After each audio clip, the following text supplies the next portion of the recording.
Very good morning to you from Nagoya, Japan. My name is Masaki Oda. I'm the president of JACET and JAO in JACET. This is an AILA East Asia Symposium, and as a president of JACET, I'd like to talk about how JACET has been making effort to promote applied linguistics in the region. But at the same time, I will just go over some of the shortcomings of our activities and suggestions for the future generations. So the title of my presentation is Promoting Applied Linguistics, the Role of JAO in JACET. Okay, before I go over the Japanese part, my own presentation, I'd like to go back to the brief history of AILA East Asia, which had been formed in the AILA convention in the Rio de Janeiro a couple of years back. But actually, we started rotating our AILA symposium at each of our three affiliates conventions. So starting from the Syria Convention, international conference in Nanjing, and then our conference in Kagoshima and Gwangju by ALAC. So there are three organizations and rotating the host of AILA East Asia. So this is one of the first regional networks of AILA affiliates, and which has been very, very solid. So now my presentation starts of the little bit of my personal involvement of applied linguistics, which is more than 30 years.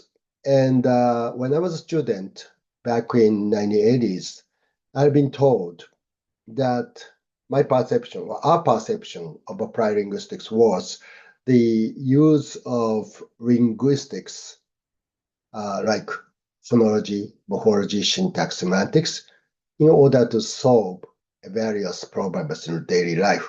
But obviously, what was apparent, and I think what we believed as immediate need was language teaching, particularly in English.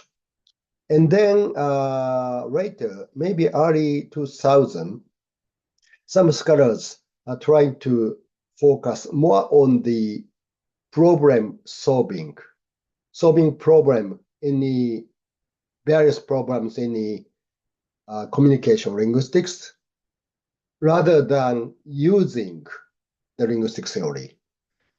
So application of linguistic theory, still application of linguistic theory, but problem solving has become more focused than like whether you use phonology, how can you make use of phonology or syntax, etc.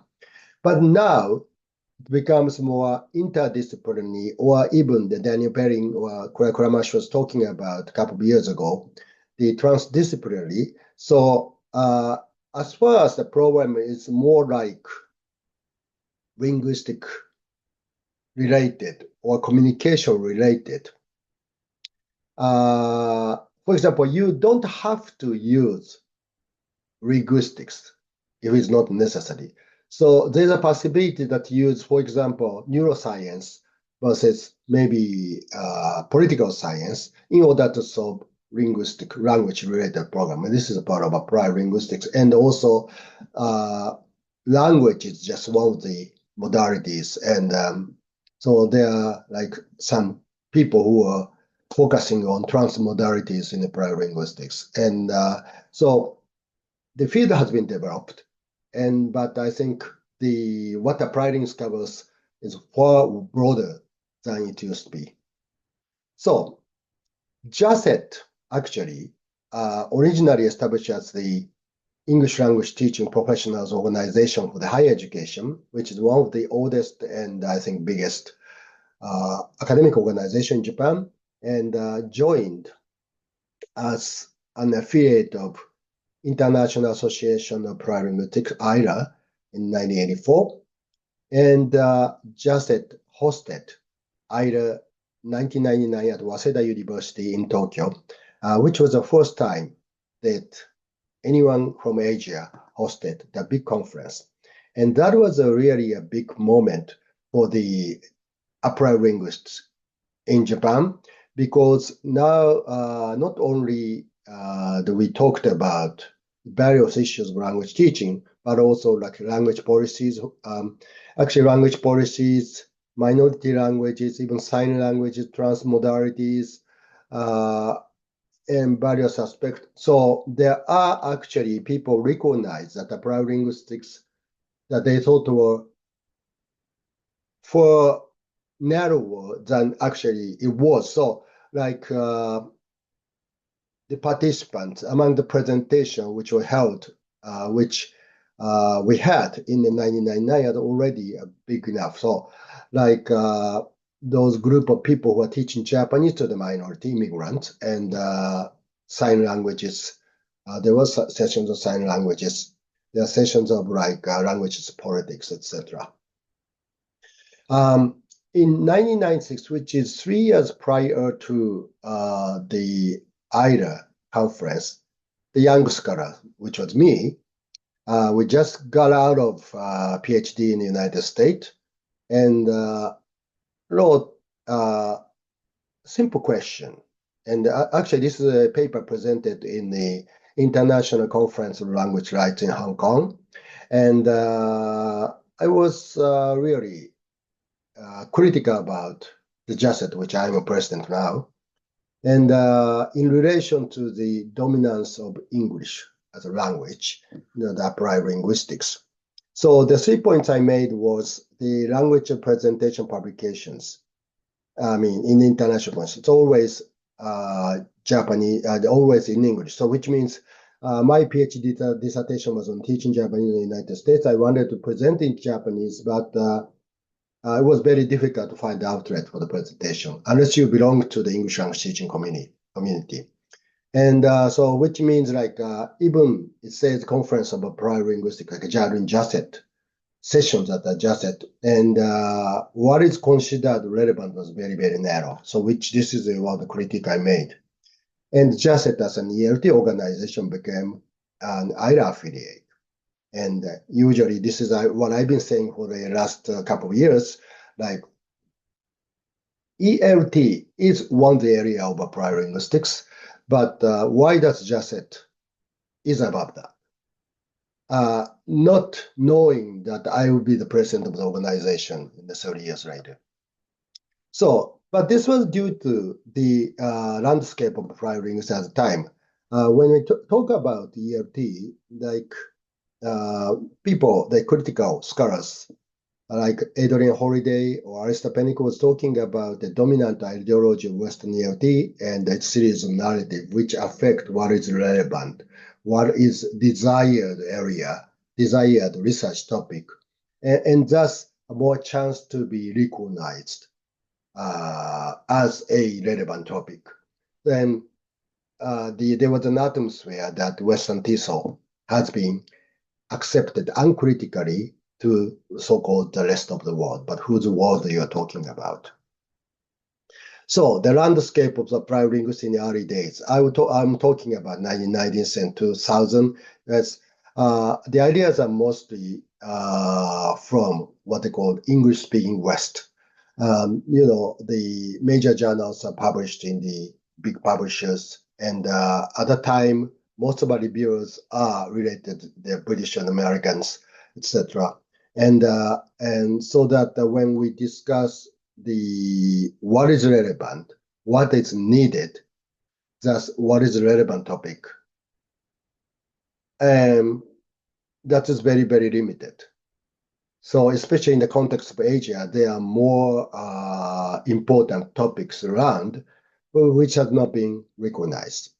And the other topics, for example, non-ELT language teaching topics or non-teaching topics are rarely focused, because I think scholars, there are a lot of scholars who are doing good work on that, but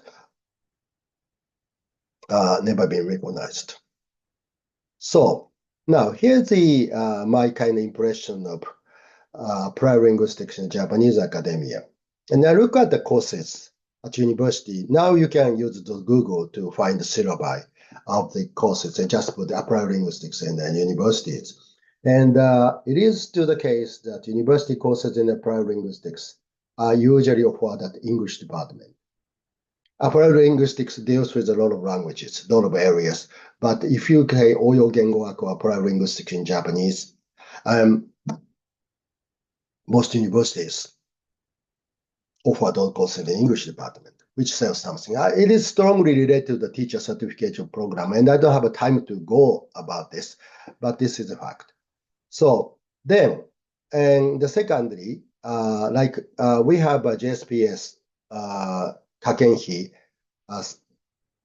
grant, and which is one of the most prestigious research grant. But they are predetermined categories. You have linguistics, you have language teaching. Language teaching is subdivided into English language teaching, Japanese, and other foreign languages. But if you, there is some category called interdiscipline. But again, if you are trying to apply for the interdiscipline category, you have to combine what is already predetermined discipline. So which means it is very difficult to get a fund, even for the apply for the fund, unless you are doing what has been traditionally considered relevant. So the problem is you don't have a category applied linguistics because it is not predetermined. So it was very difficult to get grant. So as an academic organization, JACET has been making effort to promote applied linguistics as well as English language teaching at higher education in Japan. One problem is that we cannot really change the name because of the we register as an academic organization. We keep this JACET name, but yet we've done a lot of things for the last decade to promote applied linguistics. First, in addition to our annual international conference, we started, my predecessor, Hajime Terauchi, started Join JACET meetings, which is more research-oriented, to try to promote applied linguistics and also the younger scholars to give them a chance to present papers and interact with the other researchers every year since 2018. And we kept that online during the COVID. And during JACET Symposium at the JACET International Conference, when we don't have AILA East Asia every 3 years, then we have a JAR in JACET Symposium within the JACET International Convention, which draws a lot of attention. And also, since 2018, at the same time that we started JAR in JACET, we made a significant change in the call for papers, call for proposals for the international convention. It used to be your papers, your presentation has to be relevant to the English language teaching in higher education. But again, although it is a JACET convention, it includes JAR, which means that we are open to any of the proposal which we consider applied linguistics, and referees are actually making judgment accordingly. And it is still a very small scale, but we can see a gradual increase in the presentation, not directly related to the English language teaching in the college. And you can find the programs in the JACET convention, even this convention. You can see those. So, but I think our effort is not enough. So what we need is a lot of academic organization. We done those international collaboration with Iraq and Syria. We continue to do that, more collaborative research in the language teaching and other area of applied linguistics and all the other AILA affiliate. But I think it's like if you want to see those silos on the left, and that was what applied linguistics used to be. and everybody is in their silo. But the world is really, mobility is so rapid, and it is a applied linguistic self transdisciplinary, people going back and forth and connect in a different way. We have now networks. So the role of academic organizations to promote those different kind of networks, and maybe some people will come up a very innovative combination of disciplines to solve the language and communication problems. And I think this is the way we should go. Thanks again, and hope you enjoy the conference.